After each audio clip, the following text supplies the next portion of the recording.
देखी रउआ जैसन उचित समझी वैसन करी, हमरा कौनो एतराज नहीं के। चला काजल। कहाँ? बिटिया अभी तहार उम्र ही का बा, ये पहाड़ जैसी जिंदगी कैसे कटबू तू? यही से हम फैसला कैले बानी कि हम तोहार दूसर बियाह करब। सुना बहू, बाबूजी के कहल तू मान ला। अभी तो बहुत जिंदगी पड़ल बा। आखिर बहू अकेले तू कब तक रहबू? कब तक? का बाबूजी बोझ लगता नहीं का बात कर रहा बारू बेटी? अरे बेटी तू हमार बात समझे के कोशिश करा। एक तो धन भाग हमार की तू हमरे घर में बहू बन के आयलू। हम कोनो आँख के काजल ना है कि आंसू के साथ बह जाई। अजय के नाम में हम अपन रूह, धड़कन सब कुछ कर देले बानी। हम अपन अंतिम सांस ले उनका इंतजार करब। हमार बात समझे की कोशिश करा।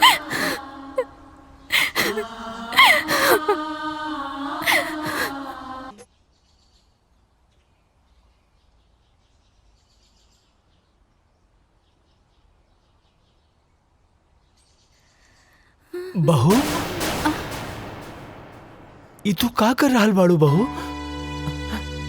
अरे अजय अभी दुनिया में नहीं के, भगवान के उहे मर्जी रहे। अजय नहीं मरल बाबूजी, हमरा के पूरा विश्वास बा वो जहाँ भी हुई है हमारी मांग के सिंदूर उनका के खींच के ले आए।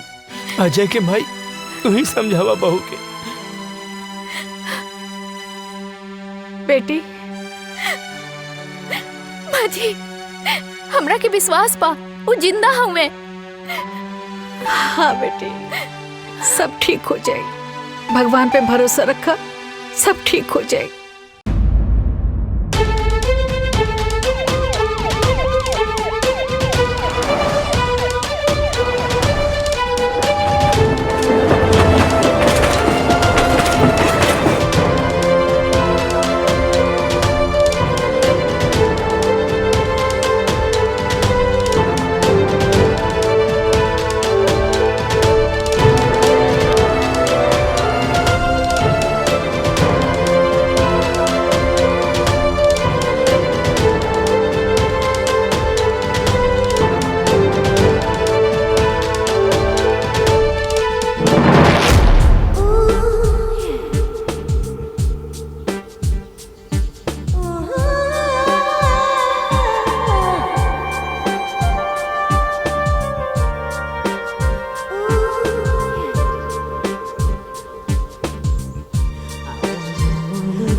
क्या कर रहा है? कुछ नहीं भाई। चल चल चल निकल।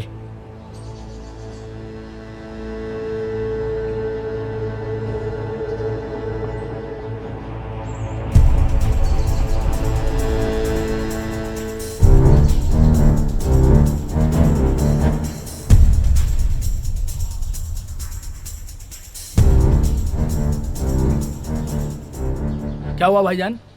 मुझे यहाँ पे क्यों बुलाए? तू वहाँ क्या कर रहा था? अरे भाईजान मस्त छमिया थे, नज़ारे ले रहा था। तेरा दिमाग खराब हो गया क्या? गलती हो गई भाईजान, दोबारा ऐसा नहीं होगा। कौन थी वो लड़की? तू जानता है क्या उसे? तुझे पता है ना हम लोग यहाँ किस मकसद से आए हैं? अगर तूने कुछ गड़बड़ की ना तो हम लोग जिंदगी भर यही जेल में सड़ते रहेंगे, समझ गया ना? क्या तुझे पता है? क्या पता वो लड़की जासूस हो सकता है वो लड़की हमारे बारे में जानने के लिए तुमको पटा रही हो। आइंदा ऐसी चीजों से दूर रहो। मैं बार बार नहीं टोकने वाला, समझे? जी भाईजान। आइंदा ध्यान देना।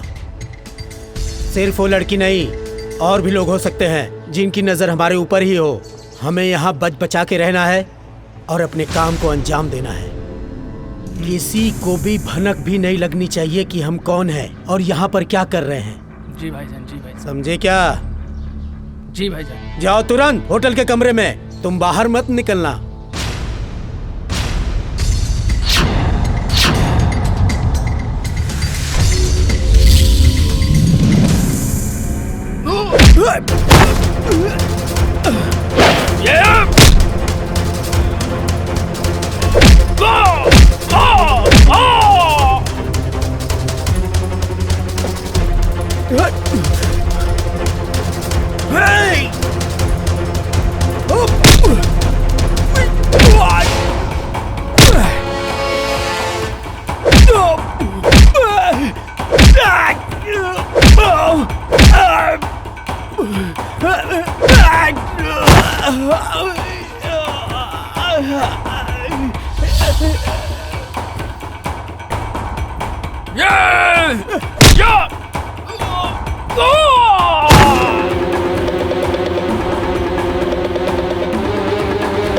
अबे भाग, ये मार देगी जान से।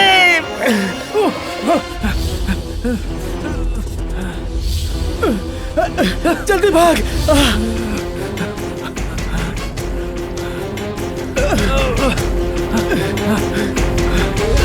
जल्दी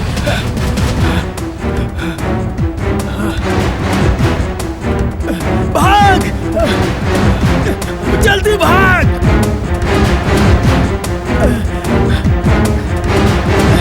भाग जल्दी, अबे भाग।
तू एजा?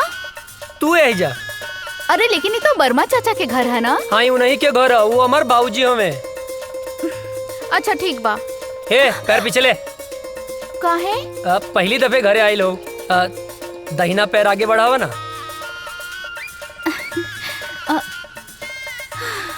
लेकिन अभी तक तो मिसेज अजय नहीं बनल। तब बन जाना, मना के कैले सा। हम तक कब से तैयार हैं। हमरा के इतना सस्ता में पटावल आसान नहीं खे। तो दहेज दे के ले आए, बाकी लाएम जरूर। यही घर में गांठ बांध ला। अरे अजय बेटा के बाबूजी ये आपसे ना मिले आयल बाड़ी। अरे तो तू एजा का खड़ा बाड़ा, अंदर आवा बेटा। अरे काजल बेटी प्रणाम चाचा जी। खुश रहा।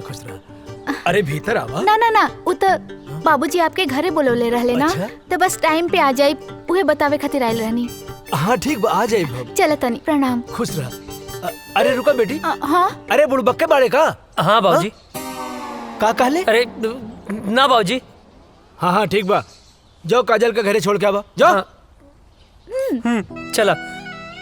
डरते तो हम अपने बाप से हैं। बाप ने परमिशन दे दिया तो क्या कहना। बैठा। चला। ये बच्चा मतीन कहाँ बैठल बाड़ू? जवान हो गई लू, जवान मतीन बैठा ना। ठीक से तो बैठल बानी। जवान हो गई लू, फीलिंग नहीं किया आवत का। ए तार ढेर ना होता का? लेके चले के बता, लेके चला ना तो हम जाता नहीं। ए देवता रिसिया मत यार। बैठा। हमार मतलब है कि ऐसे बैठा कि हमरो मजा आवे और गियर भी बदल जाए। ठीक बा चला। Thank you.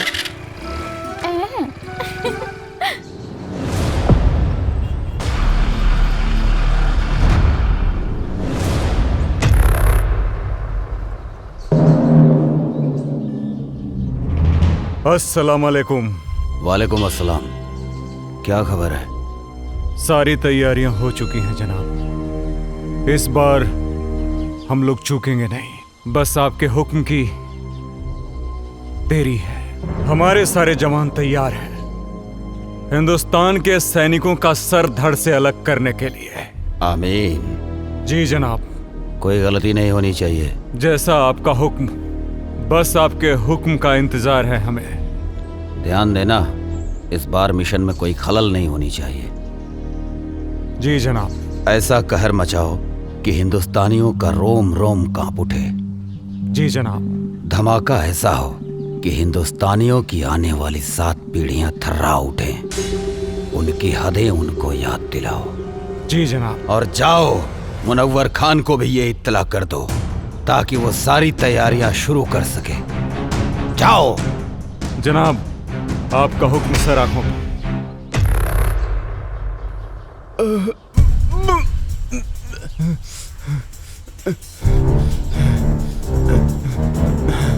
सलाम जनाब। इसको हमने इतना मारा लेकिन इसने फिर भी अपनी जुबान नहीं खोली। जनाब हम तब से इसे बहुत बेरहमी से मार रहे हैं लेकिन फिर भी ये कुछ बताने को तैयार नहीं है। अबे सुन पाकिस्तानी पिल्ले, मेरी उम्र से क्या अंदाजा लगा रहा है बे? हमारे देश के नौजवानों में इतनी गर्मी है कि तेरे जैसे पाकिस्तानी झेल नहीं पाएंगे। अब तो तेरी गर्मी निकालनी ही पड़ेगी मुझे। बहुत फड़फड़ा रहा है साले। सुन, मैं इसकी गर्दन काट रहा हूं और तू इसका वीडियो बना और हिंदुस्तान में भेज ताकि हिंदुस्तान में कोई भी मर्द पैदा होने से सैकड़ों बार सोचे। इस वक्त की सबसे बड़ी खबर, आतंकवादियों ने हिंदुस्तानी सैनिकों और उनके ठिकानों पर हमला करना शुरू कर दिया है। उन्होंने भारतीय सैनिक का सर कलम कर जय हिंद सर। जय हिंद सर, एक बैड न्यूज है। क्या है बैड न्यूज? सर, अभी भी इंटेलिजेंस से खबर मिली है कि आतंकियों ने हमारे ठिकानों पर हमला करना शुरू कर दिया है। अच्छा, तुम लोग थोड़े होशियार रहो। वहाँ पे हम अपने और सैनिकों को लगा देते हैं। उन देशद्रोहियों को उनकी औकात दिखा देते हैं। It's order. Okay sir.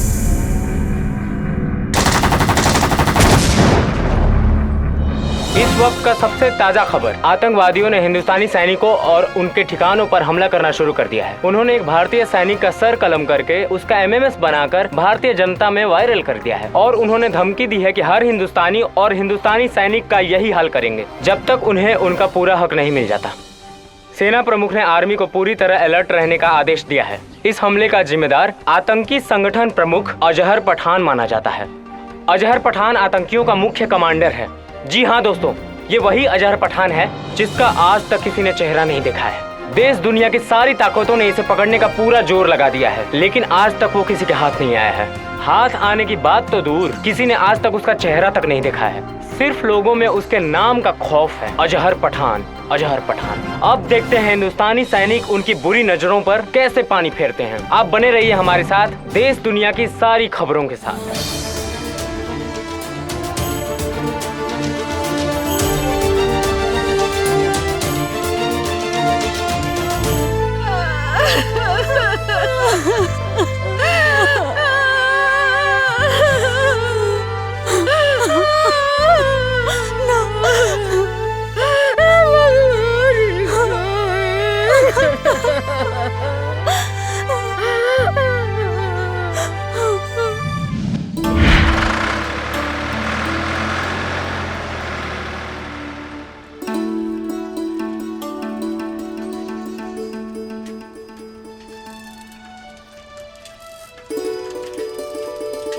Good morning भैया। Good morning. ये साइकिल किस लिए? आप आगे आगे दौड़ेंगे, हम पीछे पीछे फॉलो करेंगे। अच्छा, ये साइकिल दीजिए तो। पर साइकिल का है। अरे दीजिए। दीजिए।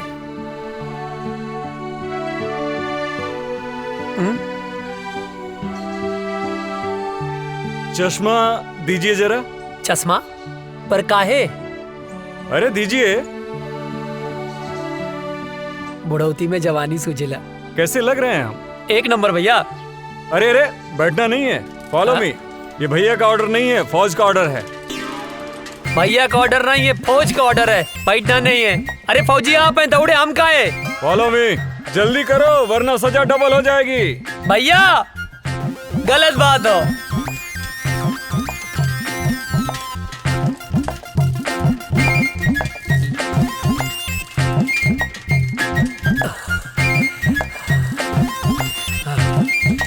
हम न दौड़ब ना, जा आगे, हम थक गए नहीं। दौड़ो उठ के। तू ही जा, हम ना जा। अरे उठ जा, क्या पता कब देश को तेरे जैसे जवान की जरूरत पड़ जाए। हमके देश के काम ना आवे क्यों, तू ही काम आवा। अरे पगले, शरीर में फुर्ती रहेगी, ताकत रहेगी तो कभी भी किसी भी समय किसी को भी झाड़ सकता है। गांव में हमसे केहू ना भिड़ेला, जे भिड़ेला पटक के चाप देला। हाँ। अच्छा ठीक है, उठ जा भाई। आओ बैठो, बेवकूफ कहीं का। लो चश्मा अपना दी। चल बैठ। हमार भैया।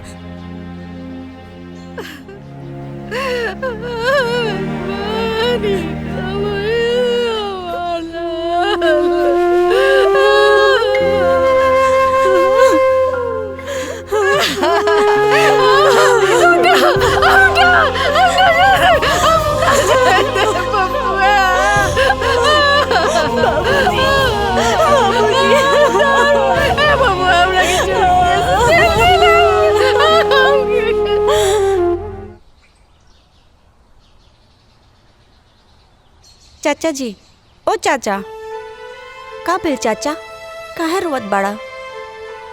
पापा की याद आवत बा का? हमहू रोवत रहनी, लेकिन दादाजी मना कैलन। कहले हाँ कि पापा देश के दुश्मन से लड़े गइल बाड़े। लेकिन चाचा, गांव वाले कहले हाँ कि पापा लौट के कबो ना आई हैं। का ई बात सच है? ना मुन्ना, पापा जरूर आई हैं, जरूर आई हैं। चल बेटा। हे भगवान, हमरा पीछे काहे उठा लेला? हमरा पीछे का खेले रही?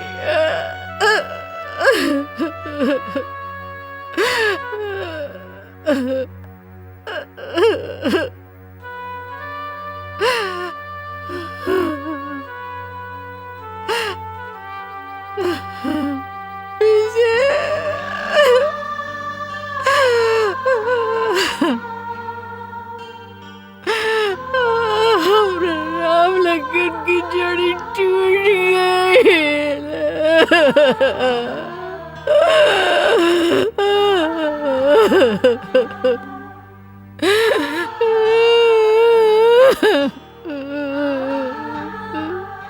भीतरी नींद ना आवत रहे, तारा गोद में सो जाए। ये सब का हो गया बबुआ, ये सब का हो गया।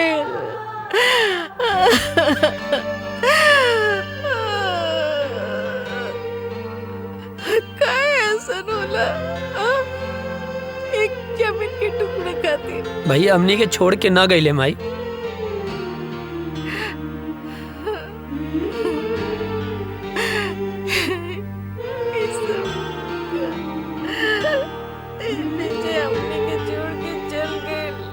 ना, ना माई, भैया हमनी के छोड़ के ना गईले, वो तो हमनी के दिल में बाड़े। हमरे तोहरे ये पूरा देश के जनता के दिल में बाड़े माई। शहीद के शहादत पर ना आंसू ना बहावल जाला, तू आंसू मत बहावा।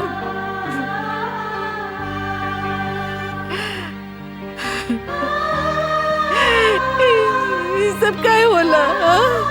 काय होला? जमीन के चंद टुकड़ों खाती एक दूसरे को जान ले लस। काय पता ना एक माई के कोकू कर देलस, हमर राम लगन की जोड़ी तोड़ देलस। पता ना माई, पता ना पड़ोसी मुल्क के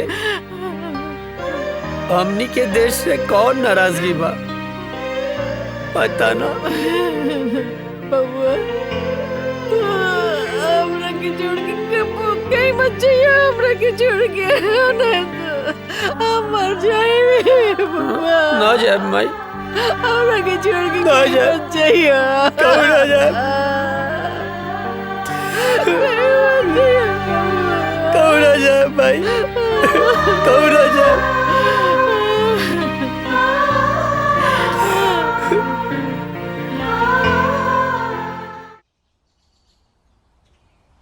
केहू बा चिट्ठी आयल हो, केहू बा चिट्ठी आयल हो,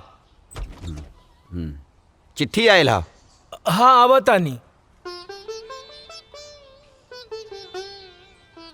हैली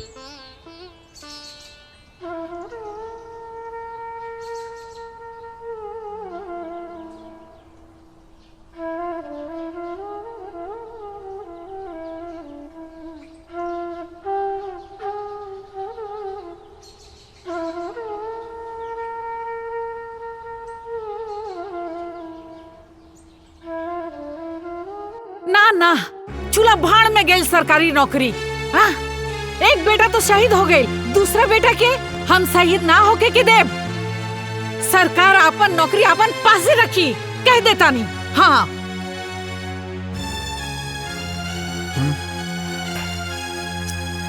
देखा बेटा, बात ऐसन बा कि विजय के शहीद होखे के बाद भारत सरकार ओकरा जगह पे तोहके नौकरी देले बा। मगर हम नहीं के चाहत। हाँ विजय शहीद हो गई, ओकर नौकरी अजय के मिलल। अगर अजय शहीद हो जाई तो हम क्या करब? बोली। अजय के माई, तोहरा दूगो बेटा बा तब इतना सोच रहल बाड़ू। हाँ अजय करी पूरा दुनिया माई बा, वो का सोचत हुई है? बोला कहीं तहरा के भगवान 10 गो बेटा देले रहतन नु तो खुद हम भेज देती न अपने भारत माता के रक्षा करे खातिर। बुझाइल? बात करा ताड़ू। माई बैठा। अरे बैठ। ए माई, बाबूजी ठीक कहा तारे। हमार मतलब है तू ठीक बोला तारो। तू केकर माई हवे बोल? बोले के पड़ी केकर माई है? तब बताओ ना केकर माई हवे। तोर माई है। आई धरती माई केकर माई हवे? हमरे नु ह। बाबूजी गलत कहाँ बोले? तोहरे रक्षा के जिम्मेदारी केकर है बाबूजी? तोहर। धरती माई के रक्षा के जिम्मेदारी केकर है? अरे तोहरे नु बा। माई मरब जी अब सब विधना के हाथ में है, और दुश्मन के लगे ऐसा कोनो गोली ना कि तेरा बेटा के सीना के पार कर जाओ। बिल्कुल हाँ बिल्कुल ठीक। सोच मत, मार के आए मर के ना आए का बाबूजी? हाँ बिल्कुल ठीक। अब भूख लागल है, खाना देना। दे दा। देता नहीं। चलना।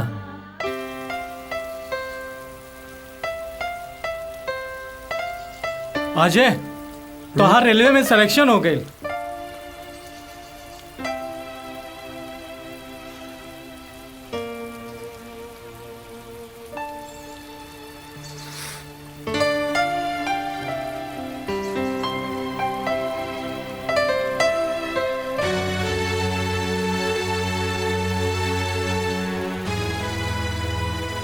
अब एकर कोनो मतलब ना,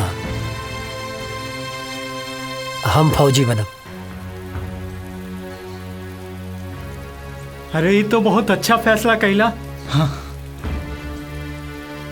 लेकिन अजय, तू इतना उदास काहे हुआ?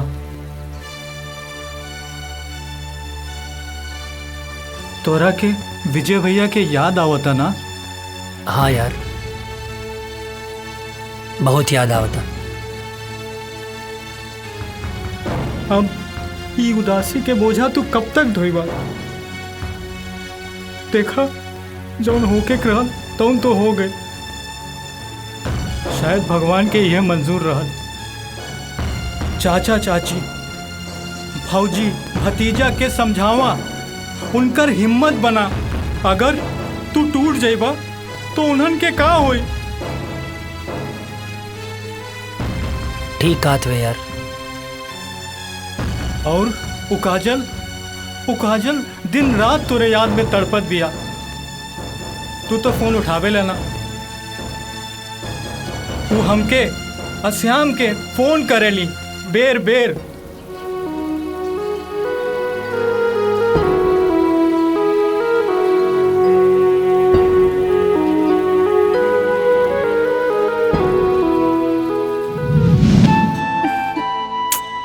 पता ना कहाँ रह गई ले।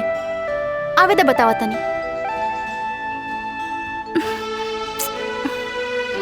काजल आ गई नहीं? आहा, बहुत बड़ एहसान कर दिया ला आके। मतलब ई कि हम पूरा 2 घंटा 20 मिनट से तार इंतजार कर रहल बानी। बात तो सही कहा तारू। का बात तो सही कहा तारू? हाँ, लेफ्ट राइट करके तो हमार पैर दुखे लागल। पिराए लागल होई ना? हाँ, बहुत ज्यादा पिराता। और पता ना कहाँ कहाँ पिराता। कहाँ पिराता? यहाँ और यहाँ। अरे यहाँ पिराता। एजा का देखा तेरा? यहाँ देखा। अब का बताएं, देख रहे हैं बड़ी फुर्सत से खुदा ने तुम्हें बनाया है। हाय, इतना हसीन मिट्टी कहाँ से लाया है?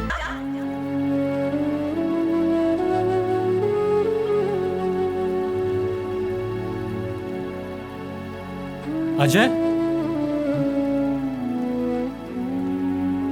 कहाँ खो गईला? कहीं ना। जाके एक बार काजल से भेंट कैला। ना करब। हम फौज में जाए खातिर माई बाबूजी के मना सकीले, पर काजल के ना मना पाई। कहीं काजल के प्यार हमार कमजोरी ना बन जाए।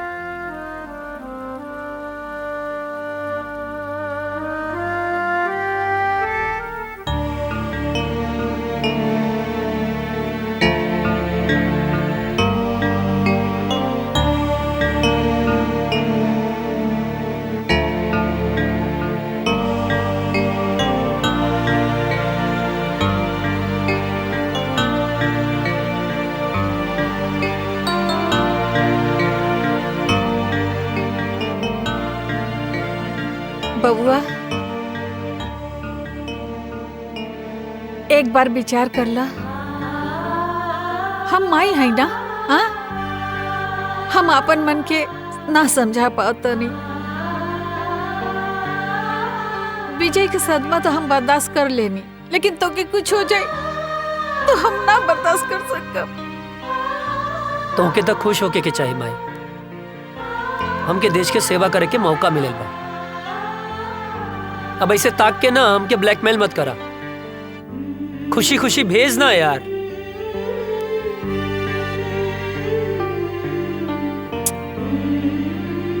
ठीक बा, तू जो भगवान तो रक्षा करी और हमारा आशीर्वाद हमेशा तोहर साथ रही। तोरा रक्षा करी, तोहरा ढाल बन के खड़ा हो जाए। माई माई हमके कुछ ना हो। तो के कुछ हो जाए तो मर जाए। अरे हमके कुछ ना होई बाबा, यकीन करा। और जैसे तू माई बाड़ू वैसे धरती माई भी तो माई बाड़ी ना। हाँ अब एकदम कुछ ना होई माई, हमके कुछ ना होई। चला चला आवा हम बताई थे।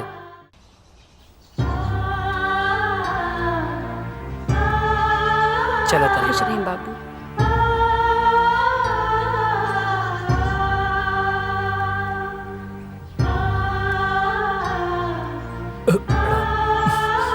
खुश रहा बेटवा और भारत माता के सेवा करा।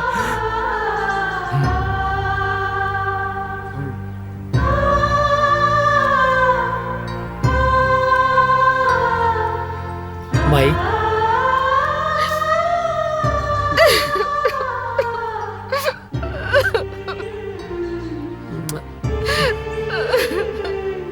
चला तन चला जल्दी लेट होता। चला जल्दी आ जाए।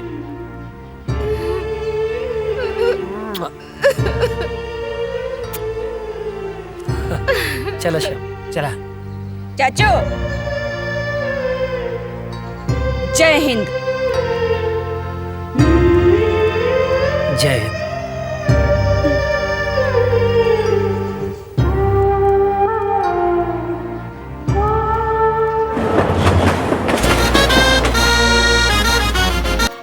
तुम्हारी ट्रेनिंग पूरी हो चुकी है। थैंक यू सर। और तुम्हारी पोस्टिंग भी वहीं की जा रही है जहां तुम्हारे भाई शहीद विजय वर्मा पोस्ट थे और आखिरी बार आतंकियों से लोहा लेते हुए शहीद हुए। अब तुम्हें देश की रक्षा के साथ साथ अपने भाई का भी बदला लेना है। Thank you sir, it's my pleasure सर।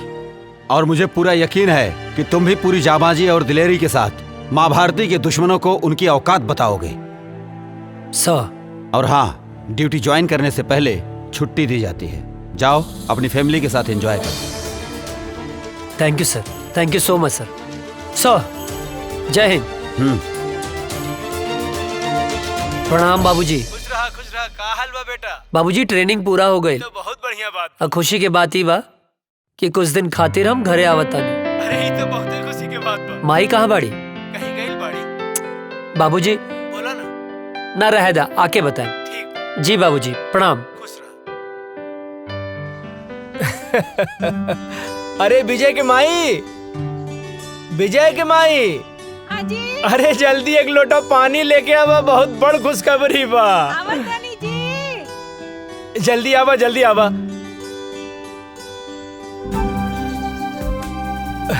अरे लावा लावा।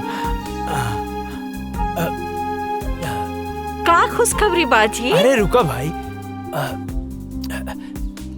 तनी मीठ चाय पीले रहनी है। इला खुशखबरी ई बा, तू ना एहने देखा ना। बोली ना। हमारा अजय के ट्रेनिंग खत्म हो गई और काले वहाँ से आ रहल बा। भगवान, ये तो बहुत ही अच्छा खबर बाजी। बानू अब तू जा, अब बढ़िया बढ़िया हमरा बेटा खातिर आज से बनावे के तैयारी कर दा खाए खातिर। जा तनी हमऊ खाए। सुन लो, देखा कितना खुश हो गई।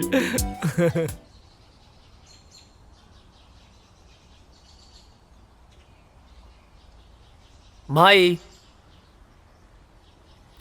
माई। अरे हे भगवान।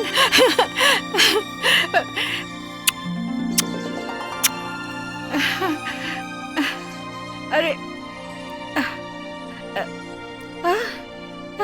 अरे ये का एकदम एकदम सुखा कैसे गेल बड़ा? वहाँ कोनो प्रॉब्लम रहेगा? हाँ माई, बहुत बड़ प्रॉब्लम रहे। का जॉन पराठवा तू हमरा खातिर भेजत रहलू ना, वो हमार दुष्ट सूबेदार रस्तवे में खा लेत रहे। हट बदमाश। अरे हमार शेर बेटा आ गइल, वाह।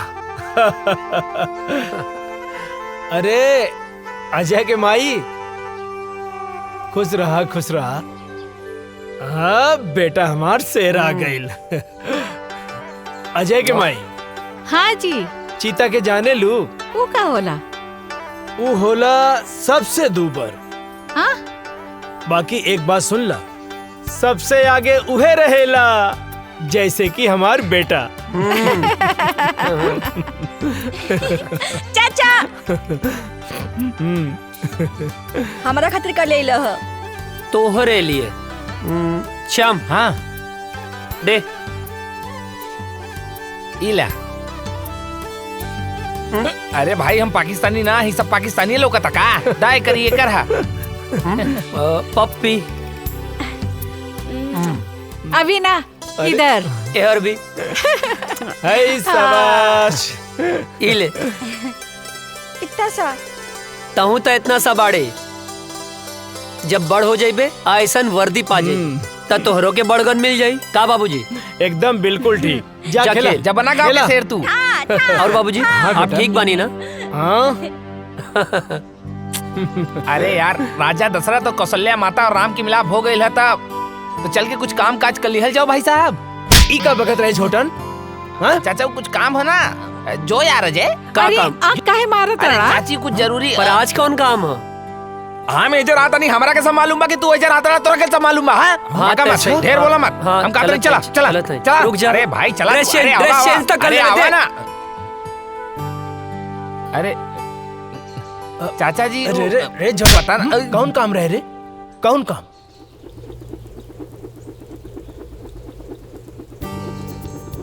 अरे ई ससुरवा सुतल बा, काम बन जाई। यस।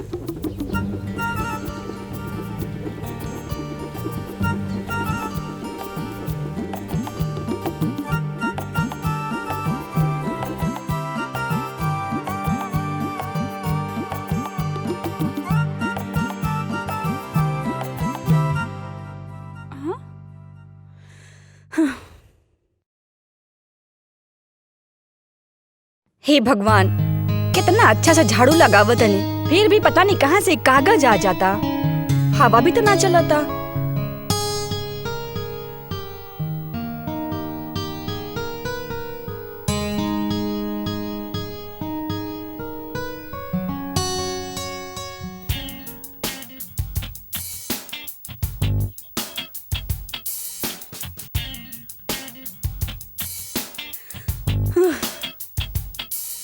ई कहाँ से आ जाता? ई कुल तो साफ कर दिले रहनी अच्छे से।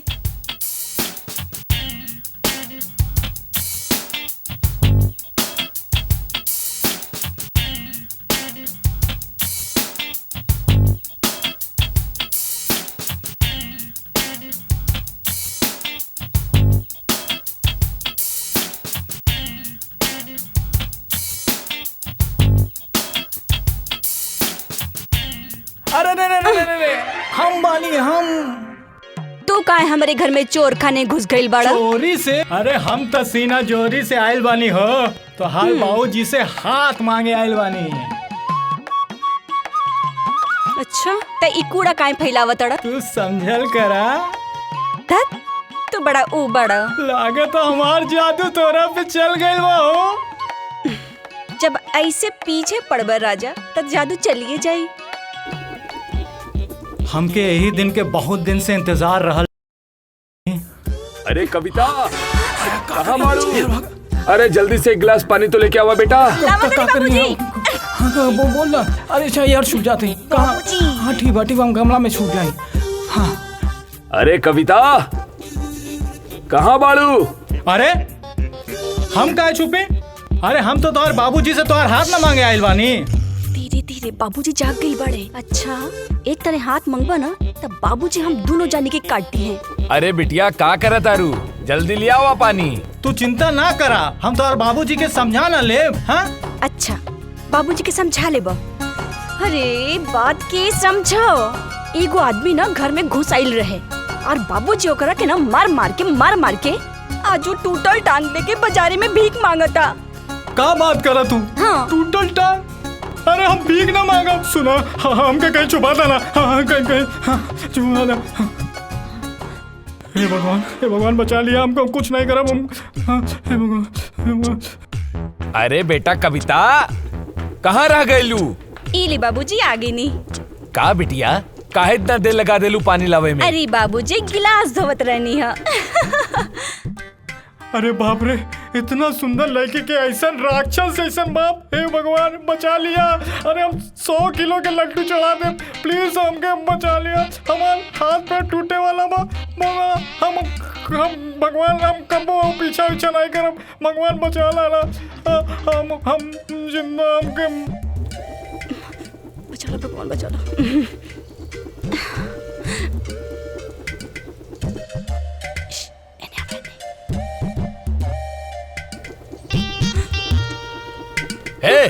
क्या हरे रुक, अरे कहाँ तानी रुक जो, अरे कहाँ भागा था, रुक, अरे कहाँ तानी रुक जो, अरे के बड़ा, अरे कहाँ जाबे भाग के, रुक जो, बाप रे पकड़ ले, रुक जो, कहाँ भाग? अरे तो इतना हिम्मत, हाँ? हमारा घर में घुस गई ले, तो इतना हिम्मत, हमके माफ कर दे। चल तोहरा क्या भैया हम तो से का कहत रही ना, हमके दांते कटलस। हे भगवान, कल्याण की रक्षा करी हो, आपका करी। रुका, कहाँ भाग के जाइबा तू? रुक जो, हम तोहरा के छोड़ब ना, कहाँ भाग के जाइबे, रुक, बताओ तानी।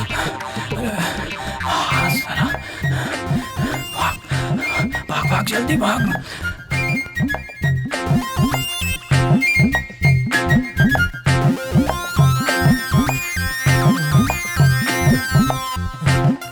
लगता भाग गए।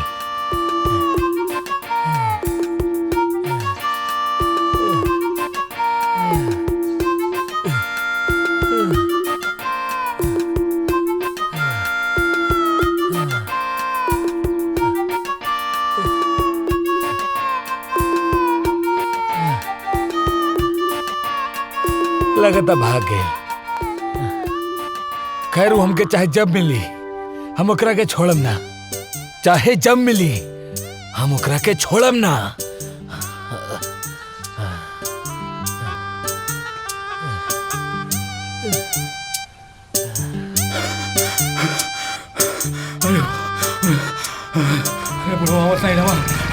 अरे रुक बे, कहाँ थे बे तुम? तुम्हारे चक्कर में हम सारा गांव घूम लिए बे। अरे राम कहानी बाद में बताए, पहले घर चलो। पहले बताओ कहाँ थे बे, नहीं तो चढ़ा देंगे। अरे यार चला ना यार। चवन्नी मुस्की। अरे यार चल ना यार। इन्हें से काहे निकले बे? तो यार चल बे यार यहाँ से, चल। आया मतलब बच गई नहीं, जय हो भगवान। आज छोड़ दिए बे, आगे नहीं छोड़ेंगे। पसीना छुड़ा। ओ गोरे गलिया वाली से, तिरछी अखियां वाली से, नैना चार हो गइल, का बताई तो से यरवा रे। मार खाने से बच गए बेटा आज तुम, वरना लात जूता मुंह का हाथ सब पड़ जाता। गोरी गलिया वाली से, तिरछी अखियां वाली से, नैना चार हो गइल, का बताई है। का भाई? पर भइल का रह रे? का करत रहली हम? अरे उस सब हम बाद में बताई। सरऊ मुहूर्त देख के बताइबा। हाँ। अरे बट ये सब तो बतिया अच्छा नहीं लगेला। पनिया से बचाएंगे बस। का बताई तो से यरवारे, हमरा प्यार हो गए। तो बताओ ना, मारत काहे बाड़े? चुप कर, खाना खाइबे? हाँ। ए माई, दू जगह खाना लेके आओ, हमरे साथे बुक्कड़ भी आइल बा। हाँ। फेमस हो गई ले बे। अच्छा। हाँ, हाथ धो ले।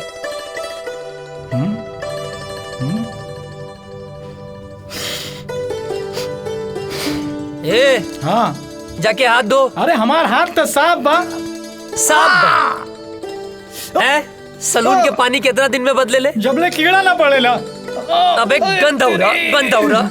जाके हाथ धो। जाता ही। एक बार कुकुर के पूंछ सीधा हो सकेले, बाकी तू ना। इला चाची गोड़ लगातानी। चेत रहा, बैठा। खा।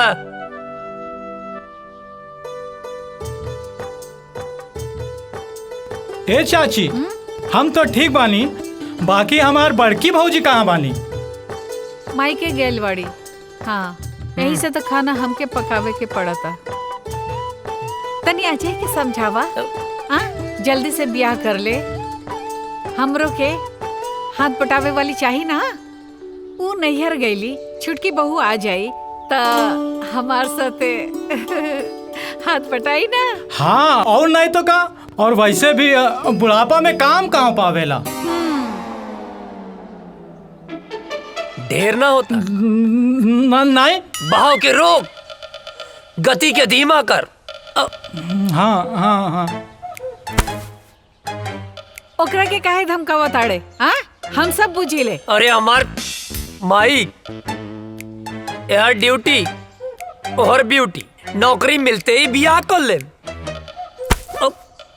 नौकरी मिलते ब्याह कर ले। हर चीज के एगो टाइम होला। अरे तो हम कवन बुढ़ाता नहीं। हाँ, कहाँ बुढ़ात हमें? ऐ चुप कर। माँ, आज ये तोर बाबूजी से हम बात करत नहीं, तोर ब्याह खातिर। माई चुप। खाना खो, हम पानी लेके आवता नहीं। सब तोरे वजह से भइल बा। अरे बढ़िया तो बा। अरे फौजी बनने से पहले फौजी मिल जाए। अरे सराउ, जिंदगी गर्द मत करा। अरे तब प्यार से बोलना। बहाव के रोक, गति के धीमा कर।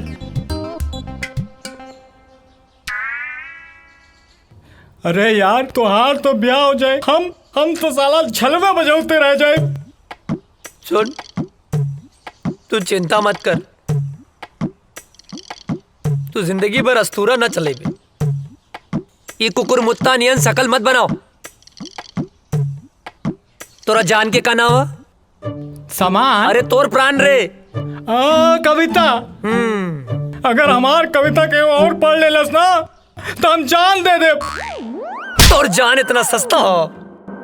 कविता के अब तो से बियाह हम कराई। हमू देखा तानी के बीच में आवता। नफरत और जंग में सब जायज होला। नहीं, जायज होला। खाना खा।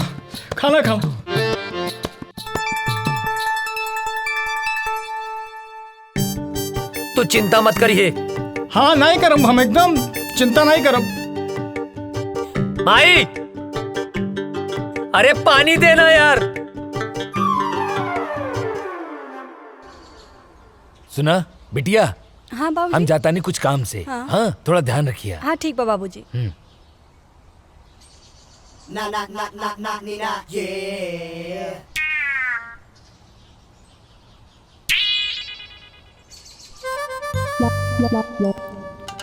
हमके कविता से मिलले बहुत दिन हो गए बा।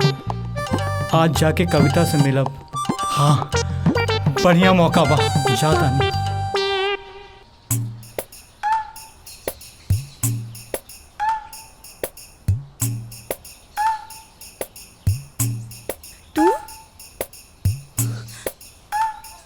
इतना दिन बाद? कविता, ये बात सही बा।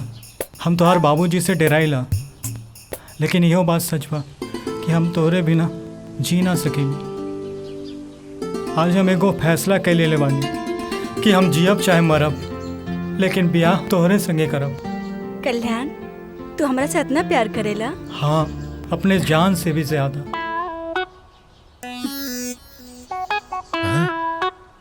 तोहरा के जान ही देवे के पड़ी।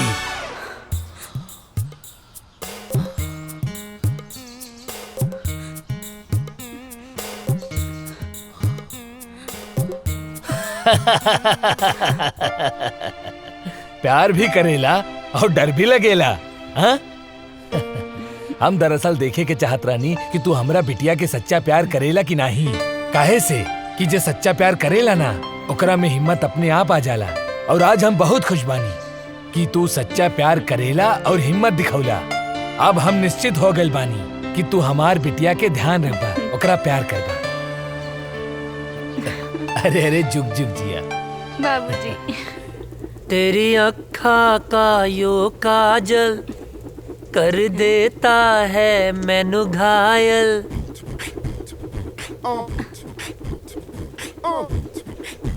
कहा रे हेने आओ। छोटा पटाखा बड़ा धमाका। हाँ? भाग यहाँ से भाग।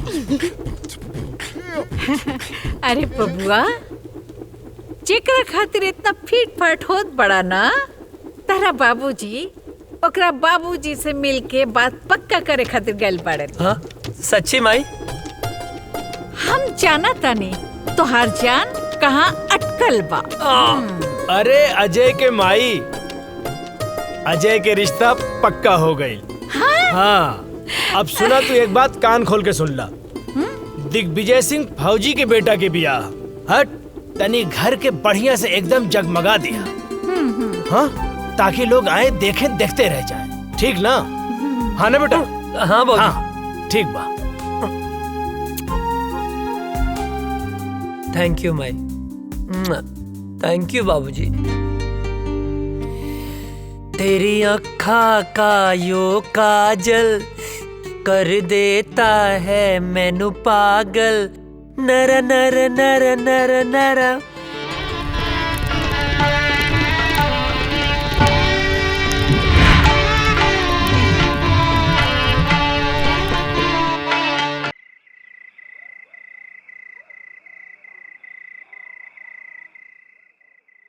अजय, अजय।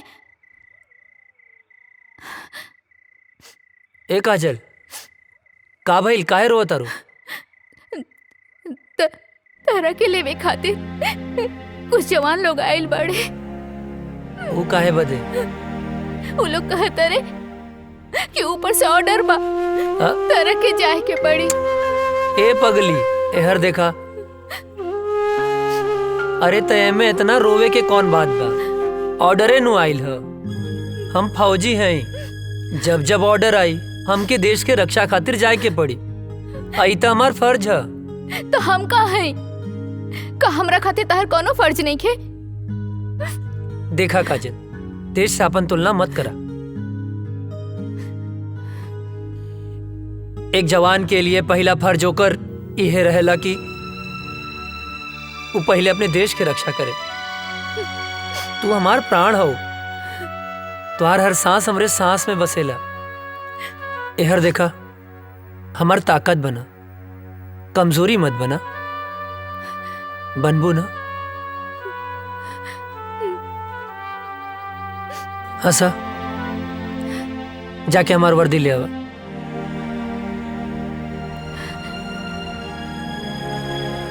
पगली कहीं के। हाँ मिश्रा। सॉरी अजय, हेडक्वार्टर से इमरजेंसी मैसेज आइल बा, आज ही निकले के बा। ठीक है। का ठीक बा? हाँ, का ठीक बा? आज ही तोर ब्याह भइल और आज ही ले जाए खातिर आ गेले, हम ना जाए देब। माई बात के समझल कर, इमरजेंसी मैसेज है। ना ना, हम ऐसा ना होके देब। अरे हमरा कटला से भी ना कटी। बाबूजी समझावा माई के, आज हिंदुस्तान के तरह बेटा के जरूरत बा। समझाई ना बाबूजी? का समझाई? अजय के माई, जेकर बेटा फौज में होला ओकर माई बाप के करेजा पे पत्थर रखे के पड़ेला। हंस के विदा करा बेटा के, हंस के घर वापस आई। समझल कर माई, हम फौजी हैं। हर बात पे रोल धोल ठीक ना होला। चला विशाल। अजय,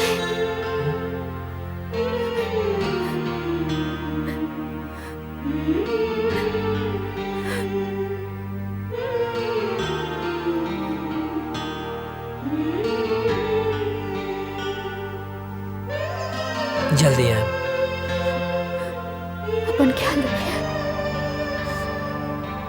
तू माई रोआ मत,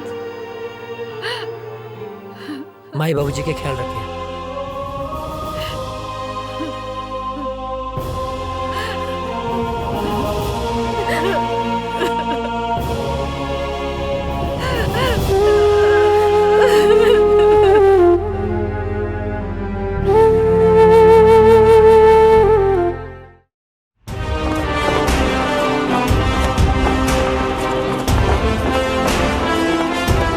गांव का सफर कैसा रहा अजय? बहुत अच्छा सर। माँ और बाबूजी सब ठीक हैं? एकदम बढ़िया सर। चलो ठीक है, साइन करो और आज से ड्यूटी ज्वाइन सर।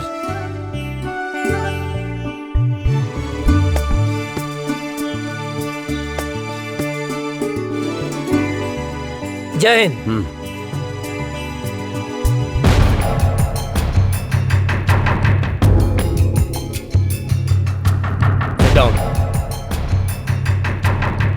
सर, अचानक इमरजेंसी मीटिंग बुलाने का मकसद?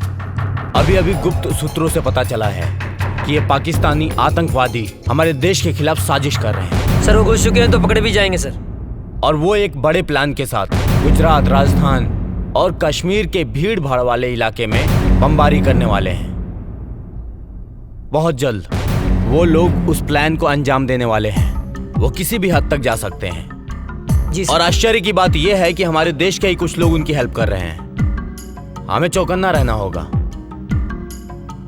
वो हमारे देश के किसी भी कोने में हमला कर सकते हैं, तो हमें उन्हें किसी भी प्रकार से रोकना होगा। अजय सर, तुम पूरी तरह से अभी अलर्ट हो जाओ। सर। राम सिंह, तुम ऐसा करो, सीमा से सटे जंगल के इलाके में बटालियन के लिए सारी व्यवस्था उपलब्ध कराओ। जय हिंद सर।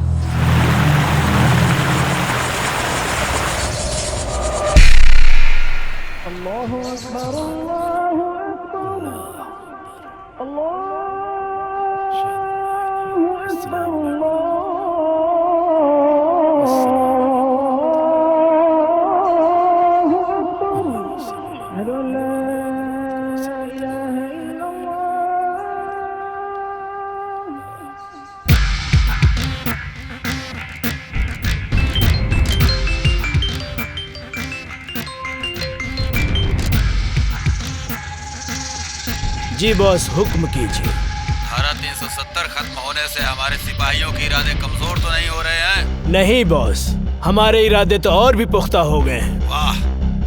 कश्मीर हमारा था, हमारा है, हमारा ही रहेगा। इंशाअल्लाह।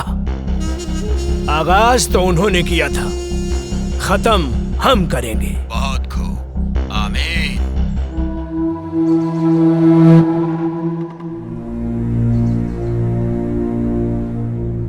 अस्सलामुअलैकुम भाईजान। वालेकुम अस्सलाम। हैदर कहाँ है? आ रहा है।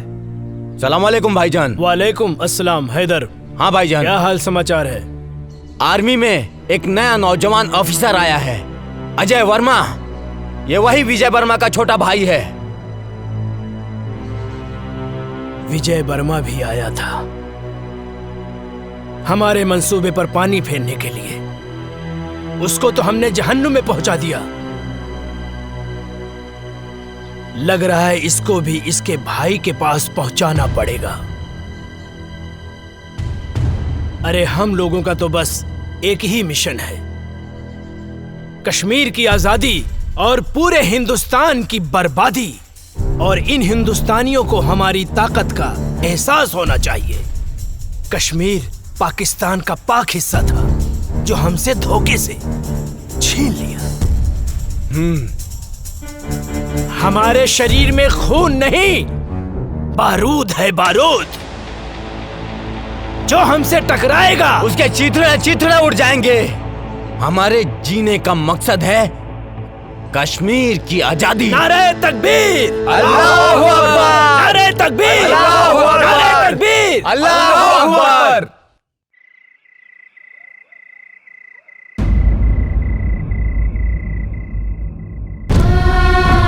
हे भगवान, हमारा सुहाग जहां भी होगे सही सलामत होगे।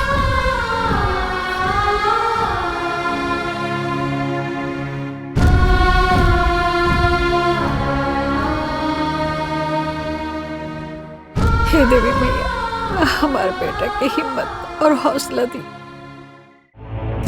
दुश्मनों के इरादे और मजबूत होते जा रहे हैं और अभी पता चला है पाकिस्तान के कुछ आतंकवादी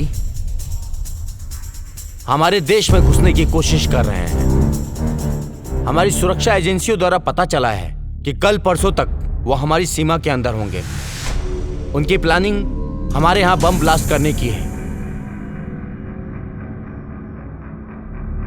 5 जन जो लोग हमारी सीमा में जंगल के रास्ते घुसने वाले हैं, वो हमारे देश के किसी भी कोने में बम ब्लास्ट कर सकते हैं। उनके इरादे और उनकी हिम्मत तो देखो। अभी भी इतना कुछ होने के बावजूद पाकिस्तानी आतंकवादी यहां आके हमारे देश में आतंक मचाना चाहते हैं, और वो भी एक बड़े प्लान के साथ। हमें इनके सहारे उस इंसान तक पहुंचना है जो इस खेल का मास्टरमाइंड है। उसे जिंदा पकड़ना होगा ताकि वो किसके कहने पे, किसके इशारे पे ये सब कर रहे हैं। इसलिए इस मौके को हमें हाथ से नहीं निकलने देना है। अगर हम लोग इस बार कामयाब हो गए तो जीत हमारी पक्की है। सर, आर यू रेडी? सर। गाइस, मिली जानकारी के अनुसार दुश्मन अपना मूड बना चुका है, कभी भी हमला कर सकता है। वो अलर्ट रहना जरूरी है। दीपक? यस सर, हम लोग भी पूरे तैयार हैं सर। सारी तैयारी हो चुकी है। दुश्मन बाल भी बाका नहीं कर सकता सर। गुड। गांव की मिट्टी के खुशबू के छोड़ के अलबनी, यहाँ दुश्मन के धूल चटावे। रिलैक्स, आओ बैठ। तेरे गांव के बाद से गांव की याद आ गई।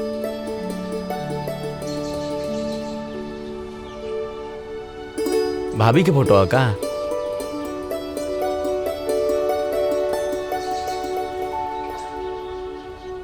हमरे सुकून के फोटो। सर सर सर, कहाँ खो गई नहीं? अपना सुकून के लगे, अपना गांव में। रिक्वेस्ट बा सर एगो। का बोला? हमके गाँव में जाए के बा सर। अच्छा ना? लइका भइल बा सर। ओह, बधाई हो। थैंक यू सर। सर, बड़े साहब से कह के थोड़ा छुट्टी दिलवा दी ना। छुट्टी मिल जाए तो की छुट्टी। खुश? मुनव्वर, अब बॉर्डर क्रॉस करने का वक्त आ गया है। हिंदुस्तान की सीमा में घुसने के बाद के सारे इंतजाम हो चुके हैं।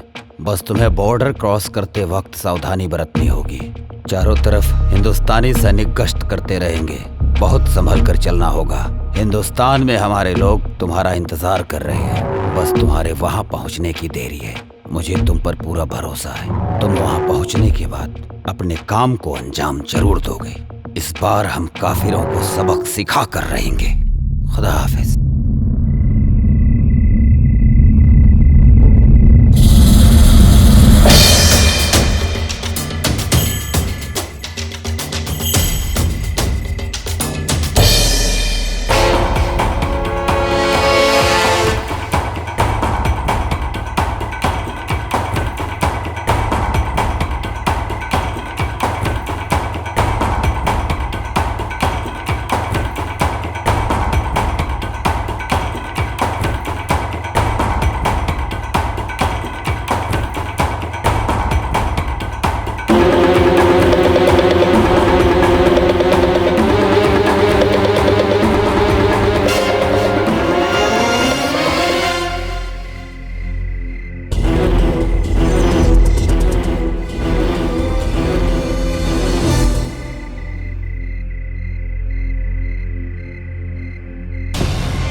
चलो आओ, आ जाओ। यहाँ से 5 किलोमीटर दूर हमारे लिए गाड़ी खड़ी है। यहाँ से वहां तक जाना है और कुछ दिन हिंदुस्तान में रुकना है। हम अपने मिशन को कामयाब बनाएंगे, समझे? आओ जी।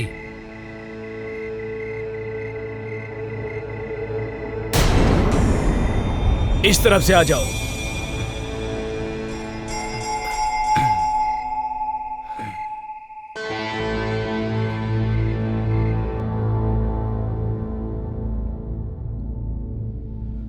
रुक जाओ।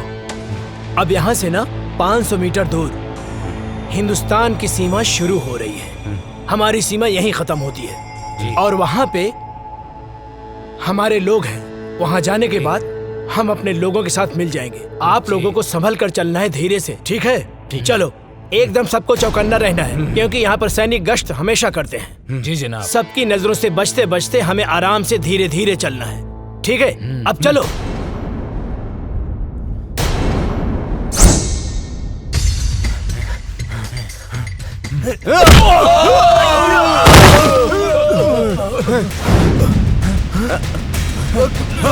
कहाँ गया?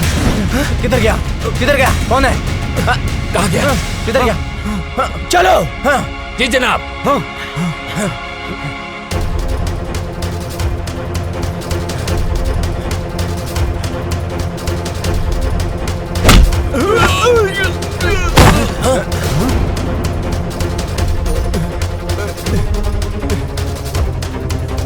चलो चलो चलो चलो, हम अपनी सीमा में चलते हैं। आओ आओ जल्दी। भूत भूत भूत, छोड़ो हमें, छोड़ो हमें। ये मेरा तौबा, मेरा अल्लाह का तौबा, मेरे बाबा का तौबा। तू छोड़ दे मुझे, मैं कभी हिंदुस्तान में नहीं आऊंगा। अरे फौजी,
हिंदुस्तान जिंदाबाद बोल। जिंदाबाद।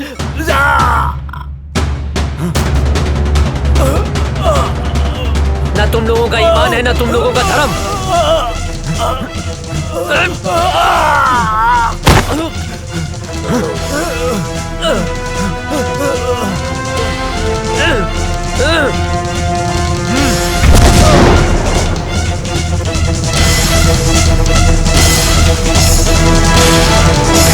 अभी अभी खबर सामने आई है कि आतंकवादियों और हिंदुस्तानी सैनिकों का आमना सामना हुआ है, जिसकी वजह से कुख्यात आतंकवादी मुनव्वर खान हिंदुस्तान की गिरफ्त में आ चुका है। जी दोस्तों, हिंदुस्तानी सैनिक पहले से अलर्ट थी और जैसे ही कुख्यात आतंकवादी मुनव्वर खान हिंदुस्तान के सीमा में प्रवेश किया, वैसे ही बहादुर सैनिक अजय वर्मा ने अपनी जान की बाजी लगाकर उनका मुकाबला किया, जिस वजह से खूंखार आतंकवादी मुनव्वर खान पकड़ा गया। दुख की बात यह है कि उस मुठभेड़ के बाद से ही अजय वर्मा का पता नहीं चल पा रहा है।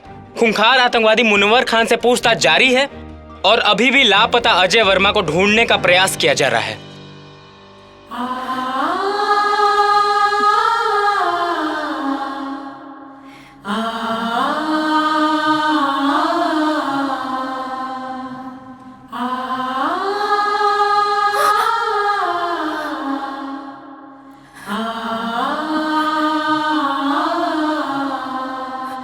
हे भगवान, हम सुहाग की रक्षा करिए।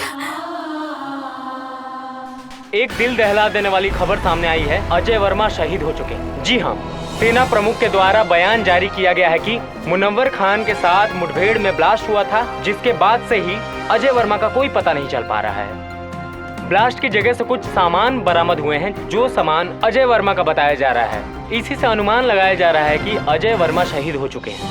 इससे पहले आतंकवादियों के द्वारा मुठभेड़ में अजय वर्मा के बड़े भाई भी शहीद हो चुके थे।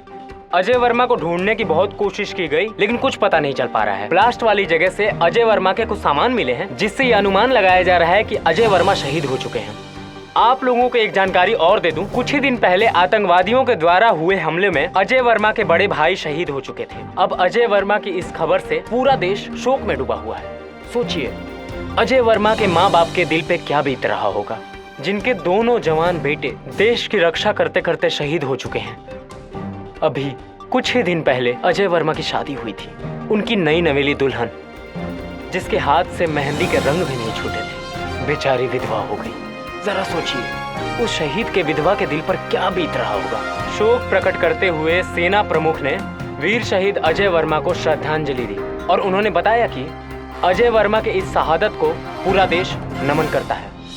और सेना प्रमुख ने यह भी बताया है कि मुनव्वर खान के पकड़े जाने पर आतंकवादियों के सारे मंसूबों पर पानी फिर गया है। अभी मुनव्वर खान से पूछताछ जारी है। पूछताछ में बहुत ही अहम सुराग मिलने की आशंका है। आप लोग बने रहिए हमारे साथ देश दुनिया की नई खबरों के लिए। तब तक के लिए जय हिंद।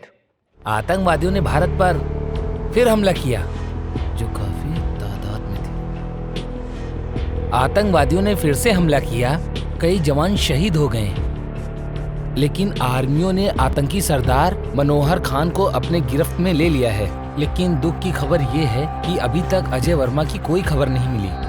बम के धमाके को देखते हुए ये अंदाजा लगाया जा रहा है कि देश के लिए लड़ते लड़ते वो शहीद हो गए।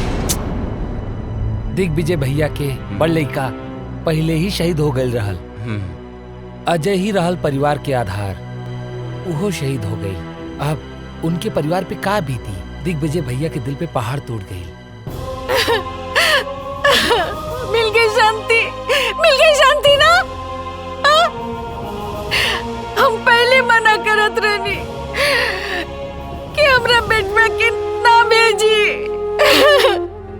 मगर हमार केहू बात मानी तब ना।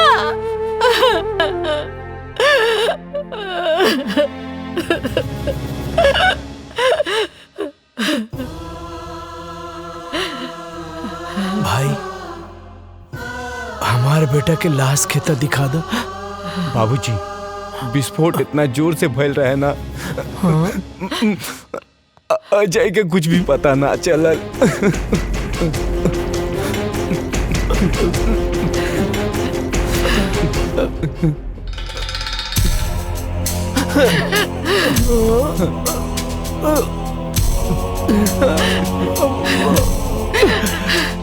मिल गई शांति, मिल गई ना। हमार वंश के आखिरी दिया बुझ गई। माई, का भइल? इतना काहे रोता रू? हाँ? और ये फोटो पर माला? हाँ? बहू, हमार बेटा अजय देश के खातिर शहीद हो गए। ना बाबूजी, ना, ये का कहा तनी आप? हाँ? ऐसा नहीं क्यों हो सकत? हाँ? माई, देखा, तू रोआ मत। हाँ, अजय जिंदा हवन, तू काहे रोत बाड़ू? हाँ?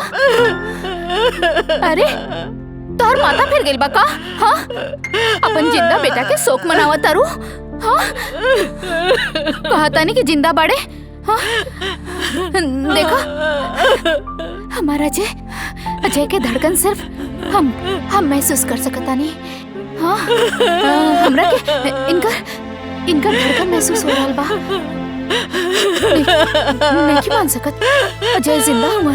बहुत हिम्मत बता हरामी, लेकिन अब हमार दोस्त अजय जिंदा नहीं खन, शहीद हो गए बाड़े। शर्म नहीं आवत? हाँ?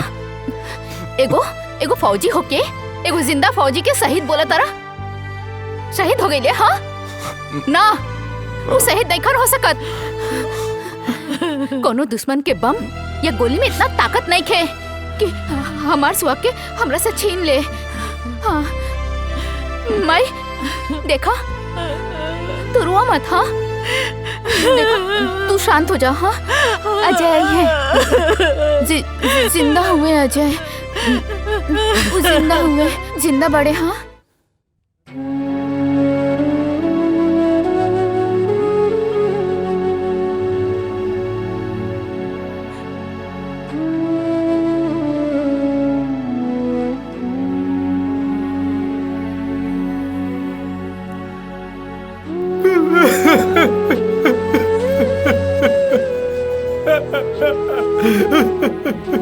आजा भैया, आजा भैया, आतंकवादी हमला में शहीद हो गए। कल्याण मत रो, काहे कि ये भगवान की मंजूर रहे। भगवान इतना हृदय कैसे हो सकेले?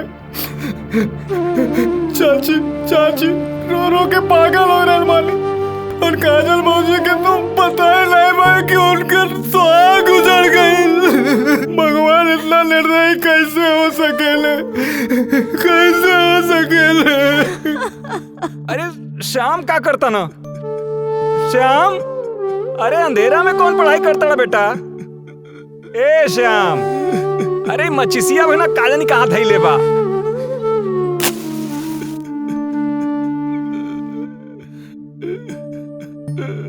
अरे इधर रोता श्याम, का भइल बेटा? काहे रोता बेटा? का भइल? का भइल का? वो अजय बोलत रहे कि आतंकवादी हम तोहरा के ना छोड़ब, तो ओकरा के ना छोड़े के चाहत रहे ना, तो हमके काहे जोड़ के चल गइल?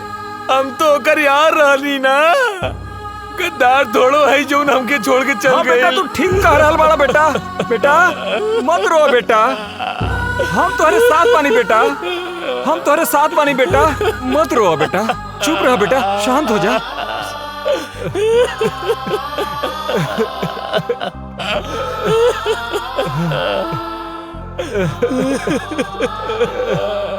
चुप हो जा बेटा, चुप हो जा बेटा, बेटा चुप हो जा बेटा, चुप रहा बेटा, चुप हो जा बेटा।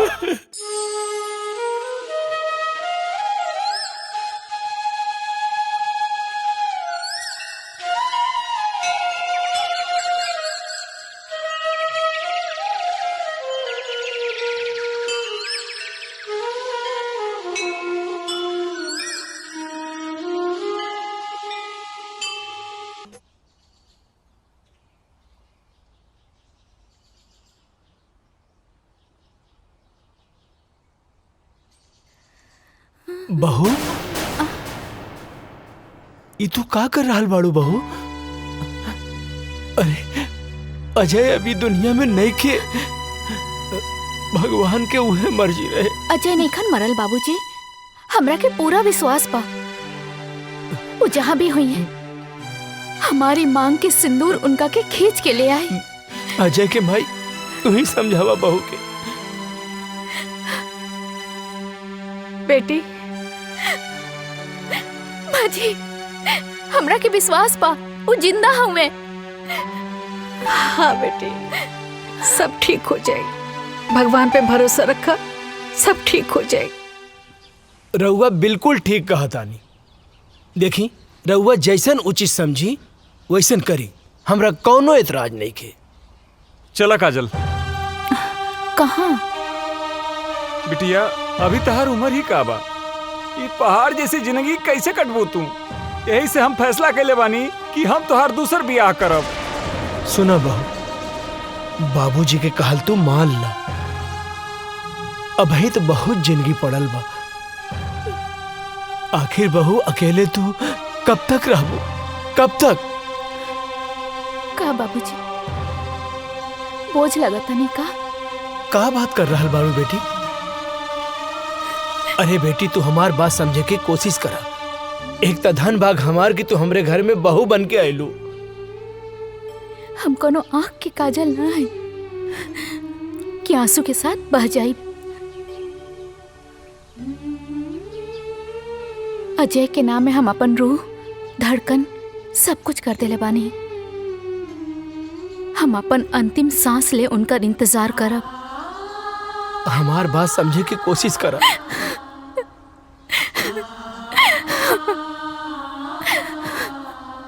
मुनव्वर खान, सच सच बता, बता कौन है तेरा बॉस और कहां कहां तुम लोग की प्लानिंग है ब्लास्ट करने की। तू ऐसे नहीं बताएगा। लगता है तुम्हें हिंदुस्तानी आर्मी का पावर दिखाना पड़ेगा। मुनव्वर खान, तू हिंदुस्तानी फौज के कब्जे में है। आज हिंदुस्तानी फौज तेरे साथ क्या सलूक करेगी तू सोच भी नहीं सकता है। बता सच सच, बोल तेरा बॉस कौन है? बोल बोल बोल।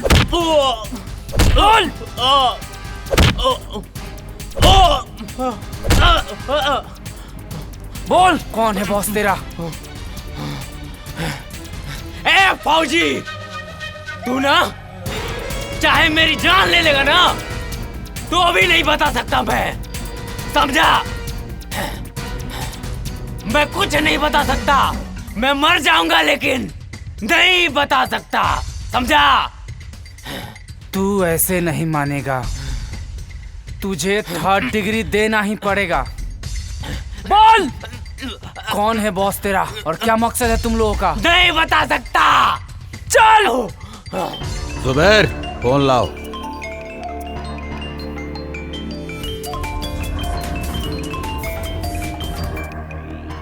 अजहर। जी जनाब। उन्होंने मुनव्वर खान को गिरफ्तार करके हमारे लोगों में और उबाल भर दिया है। जी जनाब। अब हम उन्हें उनकी औकात दिखा कर रहेंगे। उन्हें एक पल भी नहीं बख्श सकते हम।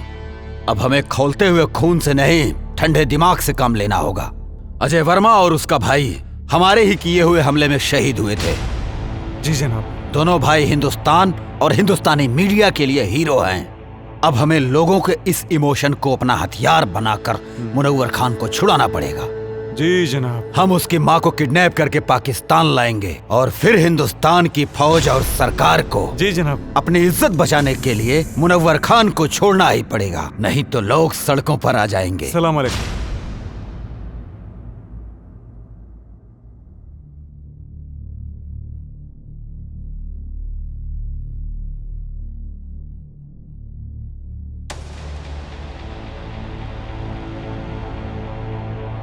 हे देवी मैया, हमार कलेजा के टुकड़ा के काहे छीन ले लो।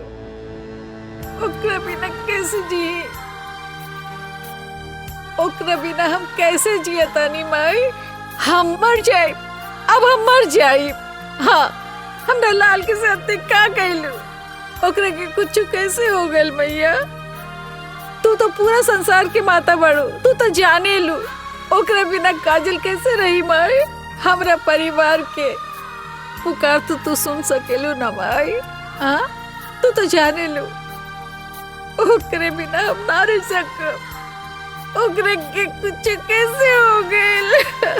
हम मर जाए, हम मर जाए, हम ओकरे बिना ना रह सकब। हमार बच्चे के लौटा दी माई। तू तो माई बड़ो, हमो माई है। हमार दिल के टुकड़े के लौटा दी।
कौन जगह? पाकिस्तान है।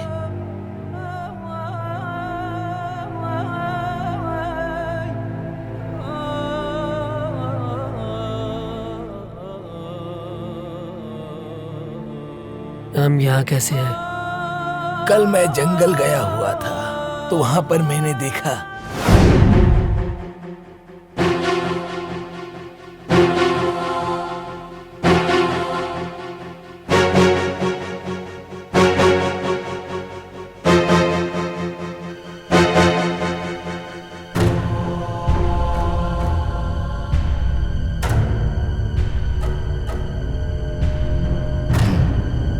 ये कौन है?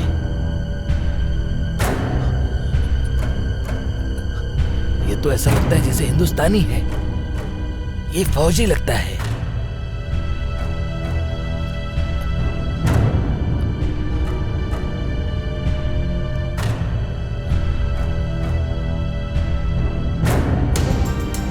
इसे हमें बचाना होगा। अगर किसी ने देख लिया तो प्रॉब्लम हो जाएगी। वैसे भी हिंदुस्तान पाकिस्तान एक ही तो था। कुछ लोगों ने इसको बांट दिया। या अल्लाह। 6 महीना बाद भी हमके होश आ गए।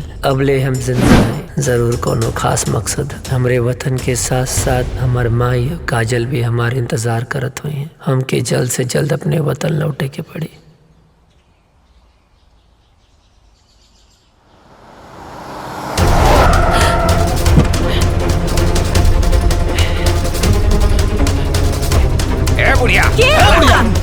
अरे हमरा के कहे पकड़ा था? अरे छोड़ा। हम का कहनी? हमरा ले जाता रहा। अरे अरे छोड़ा। हम बोला था छोड़ा। ठीक ना क्या होई? छोड़ दा हमरा के। अरे हम बोला था हमरा के छोड़ दा। अरे छोड़ा हमरा के। हमरा के हो? अरे बता रहे बुढ़िया। छोड़ चुप कर। बेहोश कर। अरे चुप कर।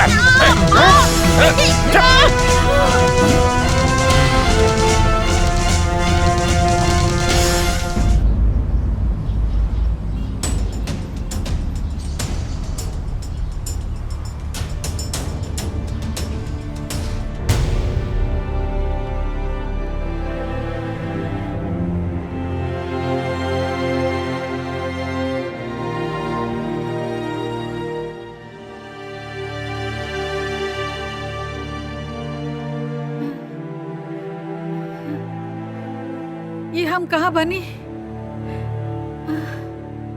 हम ये जब बानल काहे बनी? अरे क्यों बा? अरे हमरा के बचावा। हमरा के यहाँ से छुड़ा के ले जावा हो। हे भगवान हमरा के छुड़ावा।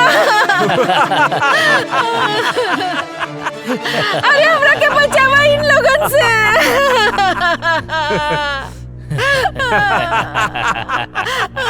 क्या रे के बड़ा तू लोग? काहे के हमरा के यहाँ ले आल बड़ा? का कहने वाली तोरी के? चुप बुढ़िया। बताता हूँ कि तुझे क्यों लाया हूँ यहाँ। तुम्हारे दोनों बेटों को अपने आदमियों से मरवाया था मैंने।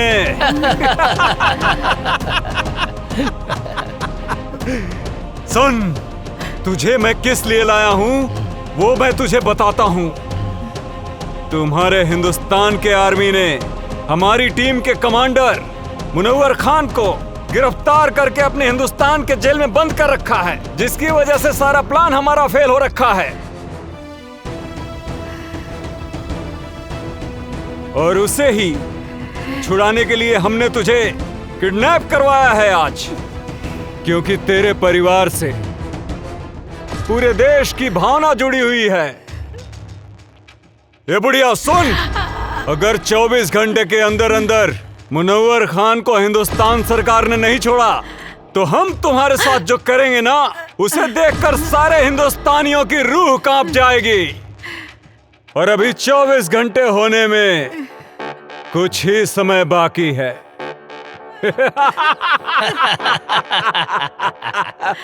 इधर वक्त खत्म हुआ और तुम्हारा वीडियो वायरल।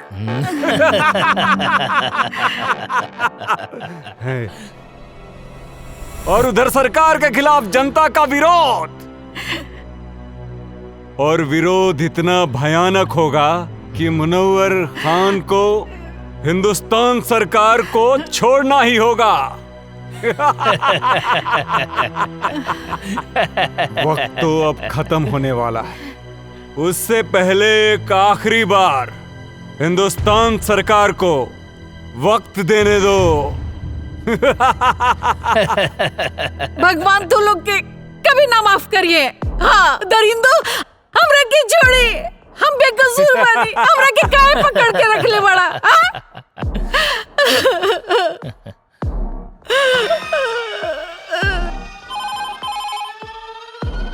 हेलो, कौन? कैप्टन, क्या हुआ? कब छोड़ रहे हो मुनव्वर खान को? वक्त का ख्याल करो। तुम्हारे पास अब सिर्फ 30 मिनट बचे हुए हैं। और सुन, अगर इन 30 मिनट में तूने हमें कोई सूचना नहीं दी तो तू सोच भी नहीं सकता है कि अजय वर्मा की मां के साथ क्या क्या हो सकता है। बकवास बंद करो। क्या सबूत है कि शहीद अजय वर्मा की मां तुम्हारे कब्जे में है? ले सुन, हमरी खातिर कोनो समझौता मत करिए। और हाँ, मैं आखिरी बार बता रहा हूँ, वो वीडियो तेरे हिंदुस्तान की पूरी मीडिया में वायरल कर दूंगा मैं। ठीक है, हमें गृह मंत्री जी से बात करनी होगी। मत छोड़िए मुनव्वर खान के। चुप बुढ़िया, बहुत चपड़ चपड़ करती है। जय हिंद सर। सर, आतंकियों ने मुनव्वर खान को छुड़ाने के लिए शहीद अजय वर्मा की मां को किडनैप कर लिया है। जल्दी एक्शन लेना पड़ेगा सर। जब तक मैं न कहूं कोई कदम मत उठाना। ओके सर। इस मसले का हल सोच समझ के करना पड़ेगा। और हाँ, इसकी जानकारी लीक नहीं होनी चाहिए। मेरे अगले कॉल आने तक का इंतजार करो। ओके सर। जय हिंद सर।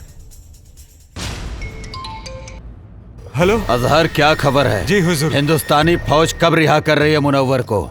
जनाब, अभी कोई खबर नहीं आई है मुनव्वर खान को छूटने की। फिक्र मत करो, खबर जरूर आएगी, क्योंकि वो बुढ़िया हमारे कब्जे में है। इस बुढ़िया को हम लोगों ने बांध के रखा है। अगर मुनव्वर खान को नहीं छोड़ा तो हम लोग आगे की कार्रवाई शुरू करेंगे। बहुत खूब, सारे सिपाहियों को चौकन्ना रखो, बस हम भी वहाँ पहुँच ही रहे। हमें आपका इंतजार है।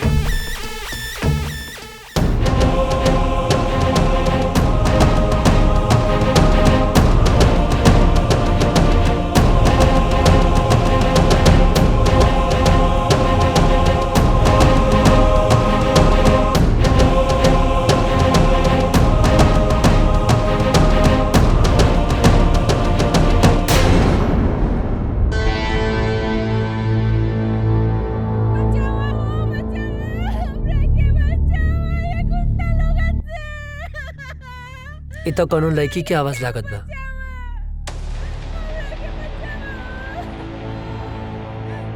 ना, हमें चक्कर में ना पड़ सकीला, न तो लोग के पता चल जाए कि हम इंडियन हैं। लागत है ज्यादा मुसीबत में बाड़ी। का करी भगवान?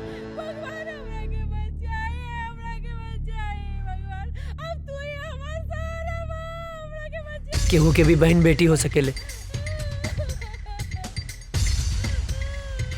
ओकर रक्षा करब हमार फर्ज है, हमार फर्ज है।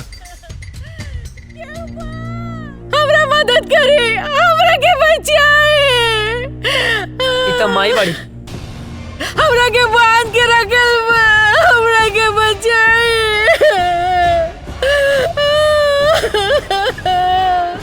हम का करी माई है, रुक जा।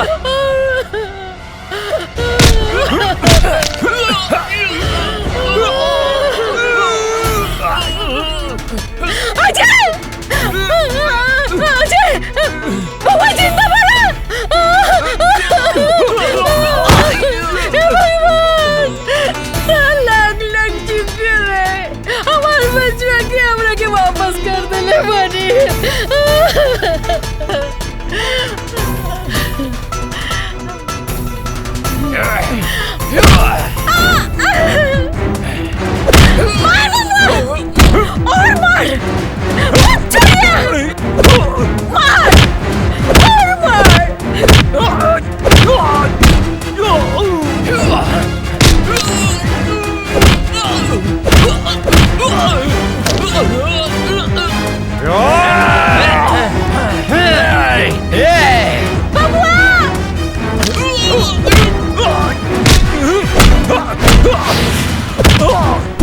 विजय के ये लोग मर ले रहे बबुआ।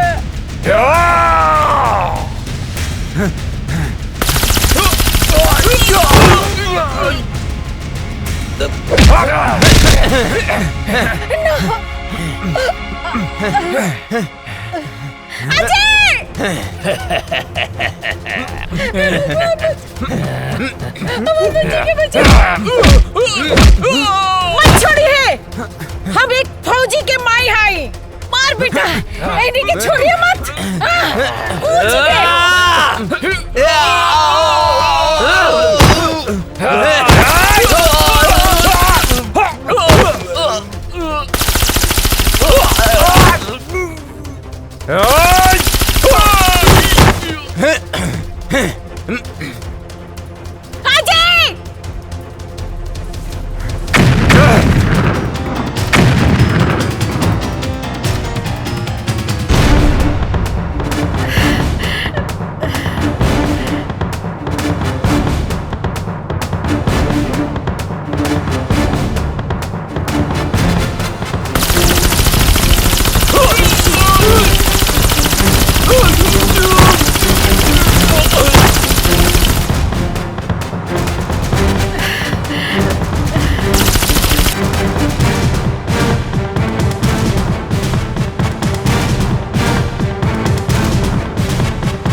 बिना वजह छेड़ते नहीं, और कोई हमें छेड़े तो उसे छोड़ते नहीं।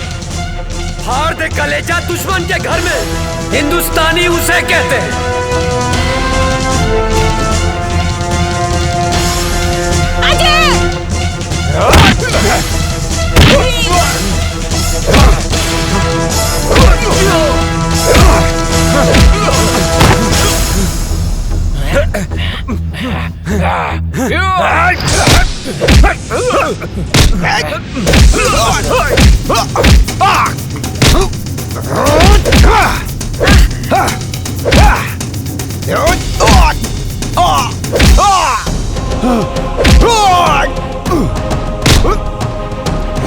जब हम तुम्हें नहीं छेड़ते तो तुम क्यों छेड़ते हो?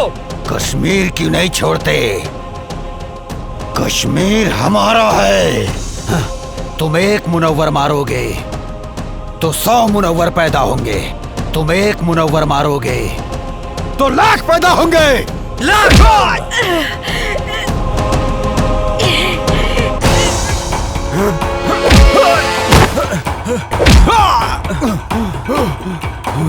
भेजे में शांति से बात घुसती नहीं है क्या? ए काफिर, तेरा भाई भी आया था यहाँ। मैंने मारा उसे, वो भी बम से उड़ा के, समझा?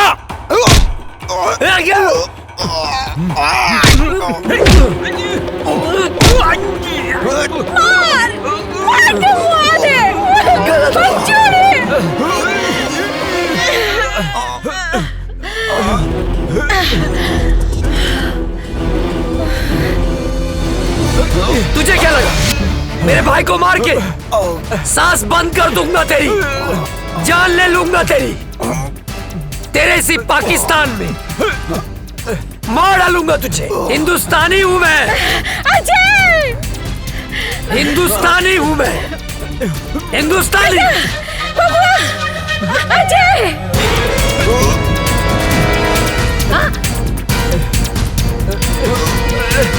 बेटा,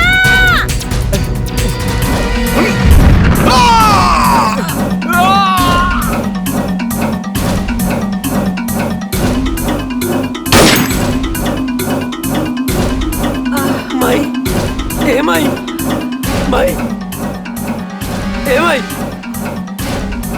ए माई उठना, देखना तोर बेटा गेल माई। ए माई उठना माई, आँख खोलना। हाँ माई, अजय तोर बेटा। अजय बेटा, हम काले रानी ना के हम आ जाए, देख आ गए नीना। कहाँ रहला माई के छोड़ के इतना दिन? गलती हो गई माई, गलती हो गई। जाना तेरा तोहर बाबूजी, काजल बिटिया, तोहर भाभी, तोहर भतीजिया चिंटू, यहाँ तक के पूरा गांव हमार बबुआ के हमारा अजय के इंतजार करत रही। बेटा तू हमने के छोड़ के कहाँ गई? कहीं न जाए माई।